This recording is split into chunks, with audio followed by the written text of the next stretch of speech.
Why even is there a harpoon gun on a spaceship? Today I'm making Ripley's space helmet from Alien. Isolation? For this build, I used a plastic dome, generously donated by Xander H, white EVA foam, white craft foam, black craft foam, really all sorts of foam, night lights, a battery-powered fan, LEDs, model kit parts, putty, paint, super glue, hot glue, cutting tools, sanding tools, safety gear, scissors, razor pens, and a box cutter. I'm gonna start with the dome. This sort of globe can usually be found in the lighting department of hardware stores. Hey, let's spin it for no apparent reason whatsoever. Is this helping? Is this helping your comprehension of its dimensions? First, I'll need to widen the neck hole to something that a human can fit through. I traced a circle with a dry erase marker, but honestly a permanent one is fine too. And I surrounded the edge of it with painter's tape to protect it. Although this also turned out to be unnecessary. The entire bottom half of the dome is going to be covered up by the time I'm finished, but at the time I was concerned about the possibility of making a mistake, such as having my sanding tool bit bounce out and drive itself around the outside of the dome, leaving horrendous scratches. So I was trying to take precautions to save as much surface area of clear dome as possible. In a pinch, you can still get away with this build with less than half of the dome intact. I just didn't want to force myself into that situation. Then I chopped into it using a rotary tool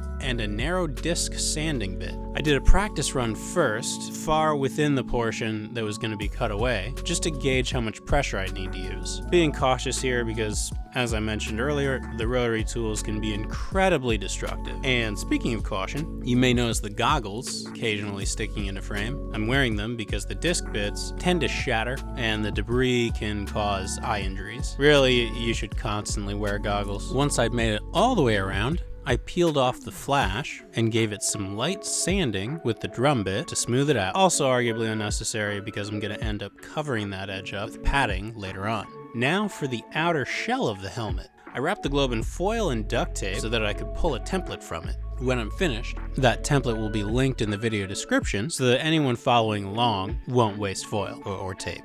Or I guess cardboard? Honestly, so that you don't waste time. This took a while. Always takes time. They say that it's the fire in which we all burn. Alright, generic Star Trek villain. Once I had those dimensions, I made a basic frame to go around the dome out of scrap foam, mostly the puzzle piece strips that go around the exterior of the floor mats. I save them because I usually find a use for them eventually, such as right now. This is just so that I know where the edges are gonna go. I added rounded pieces to the corners of the back windows, made from scrap foam. This helmet is designed to sort of sit in place, and the astronaut has to move his or her head back and forth, so the aft windows are a nice touch. I thought it was added realism, but that's just me. It can be hard to cut curves into foam, especially with this small diameter circle, so I smoothed out some of the jagged cut marks with a drum bit. Okay, now to build it up. I made this dorsal section out of more scrap foam to go on top of the helmet. To cover up the bottom half, I made a cover out of 4mm craft foam. It's such a weird shape. It's like rounded in the front and squared in the back, and it just makes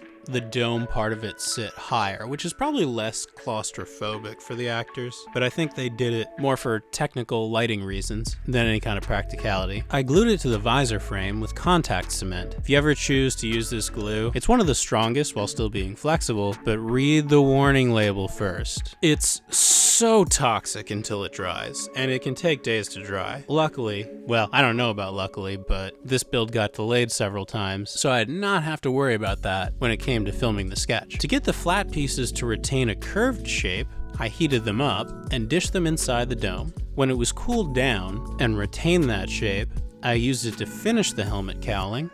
Finish. There's so much work. There's a lot of trial and error to figure this thing out. It was super annoying.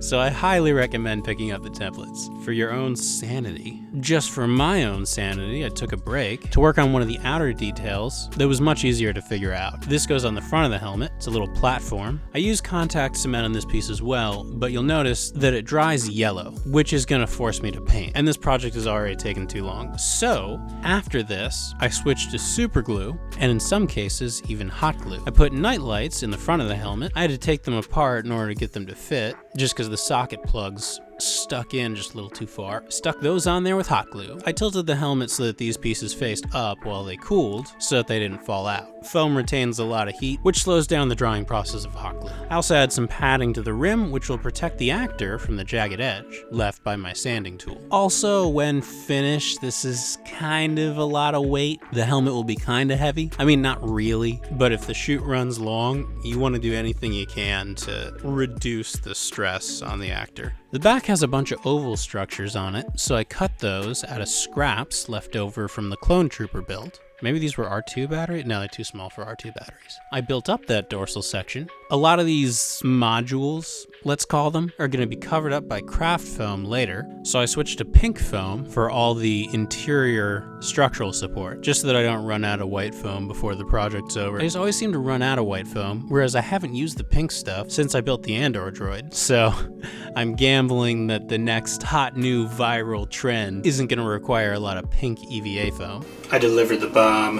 What more do you want from me? Introducing the all-new Barbie mech suit! I smoothed out the edges, as needed, on my belt sander. Then I glued the structures onto the back of the helmet. I had to do some crazy shim work in order to get them to lie level with the center one, because I'm trying to mount it to a curved shape. Luckily, I have no shortage of foam puzzle pieces. Then I closed up the space in between the modules. I made this circular structure below that the oxygen hose feeds into, and closed that up with a heat-formed strip of foam. I actually think heat forming is not necessary for this build, but in a couple of instances it makes things a little bit easier, so yeah, the tool's right there. Then I covered the ovals with craft foam, which doesn't need to be heat formed because it's so thin. It's the 2mm stuff. Then I built up the area below the oxygen hookup, and that's about it for the large chunky bits. So now I'm gonna move on to the GAC. Random sci-fi detail pieces, known as greeblies or nurnies, when clustered together are referred to as GAC. A flock of greeblies is called a GAC. The more you know. What's a swarm of nurnies? A GAC attack? A nightmare? Help, I'm being attacked by spaceship debris. A Borg. That's what, just being consumed by greeblies, that's what it is. It's like the actor showers in glue and then jumps in a vat of greeblies. And that's how a Borg is made. First, I'm just using scrap bevels and dowel offcuts from previous builds. I sort of think of those as like lower resolution greeblies. I used some colored resin pieces for the buttons. There aren't very many, but they are there. The sides are supposed to flare out for some reason, so I added flares. I closed up the sides with white foam and filled in the seams with putty. There are surprisingly few seams on this helmet. I get the impression that the original was vacuum formed. I do have a vacuum former, but not big enough for this particular project. You'll notice that I still haven't finished the base of the helmet, so I cut up some cowling to fill that in. I was able to get away with super glue on these. There's one more module towards the base, so I made that from scrap foam and drilled some holes into it for lighting, and used more resin for the covers. In order to get the cowling to line up with the base of the dome, I made this collar piece, and I glued it in very carefully with hot glue. The neck hole is a little off center, so once it was in there, I trimmed it a bit more to be wider with my work knife, and did a little bit of sanding. I tested it out on myself, because my head's bigger than like all of the actors, so if it fits me, that's a good indicator. It'll definitely fit the actor.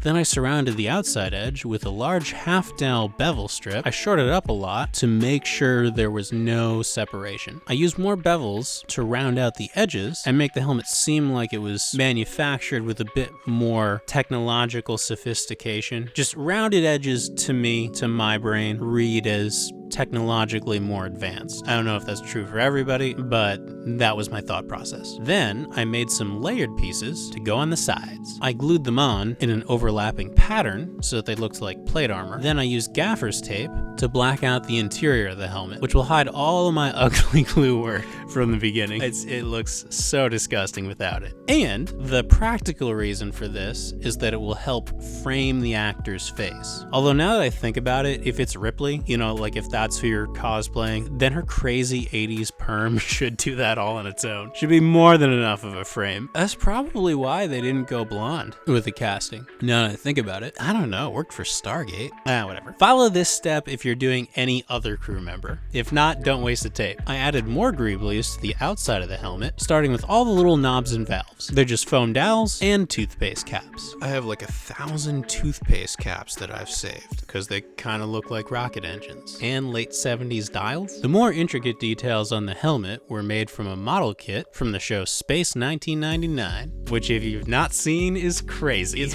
wild. It's so 70s. Let's make all the costumes white, gray, and orange. What about beige? Sure, yeah. Why did people in the 70s think that brown and orange were the colors of the future? People were out of your mind. So I picked up one of those kits and cherry-picked the parts I needed. Then I placed them on the helmet to match the screen used prop. Oh, I noticed that the module on the back was slanted, by the way. It sort of changed its positioning after I got the collar on the thing. I'll go back and fix that in a minute. You know, sometimes these things don't reveal themselves until the editing process. So if you're following along and you're on a deadline, you know, build in some time to go back and fix mistakes. In the film industry, they call that reshoots. There's always time built into the schedule for reshoots. They're in there for a reason. There were still more details to add after the model kit ones, so I filled in those with all sorts of random pieces, such as rivets, wires, half-dowel bevels, and dots. Oh, also sprues, the little frame that the model kit pieces came in. I simulated the Aztecing with 2mm foam that I cut random geometric shapes in. I thought this was going to be more tedious than it was, so, you know, it looks intimidating, but it's really not. Oops, forgot those two. Then I fixed the light box on the bottom of the helmet and added lighting inside of it using LEDs. I want this to be easily accessible in case something breaks or the batteries die, so I ran the control through the back of it and placed it inside the helmet. Oh, I did have to clean up that light leak though. Usually that's done with gaffer's tape or black paint. Then I added an electrical hookup and an air hose. Next I made this internal display panel out of all the scrap pieces. I punched holes in it with my leather hole punch. For the little lights, I used these resin castings that I made years ago. I heat formed that with my heat gun to make it easier to work with when I eventually put it inside the helmet. Then I glued them into the cutouts and added a whole bunch of gack to that panel made from black bevels and sprues. I think these were for a space shuttle kit. Oh yeah, this was, I bought a space shuttle kit just to make nacelles for a Star Trek ship way back when. I backlit those with LEDs as well. Here's the internal perspective. Now I know a lot of people are probably going, who's even gonna see that? And well, the actor for one, and the more you can immerse them in the environment, then the less work they have to do in order to, you know, do their job and therefore get the shot. You know, it's so little work on my part right now and saves so much time on the day. Also, on this particular helmet, there are a lot of windows, so I can definitely see getting a shot from a weird angle where you can see the interior. And if there was nothing there, that would completely shatter the illusion of the scene. Whereas random lights, you don't even notice. That's why I go to all the extra effort. On the other hand, the spacesuit's a painter's suit with painter's gloves and painter's knee pads. I spent all the budget on the helmet and plane tickets to the city with all my acting contacts. I didn't say they were expensive plane tickets. I feel like this plane should be in an Indiana Jones movie. Yeah, support me on Patreon so that I can fly on a plane with more engines, you know, that were developed this century after the World Wars.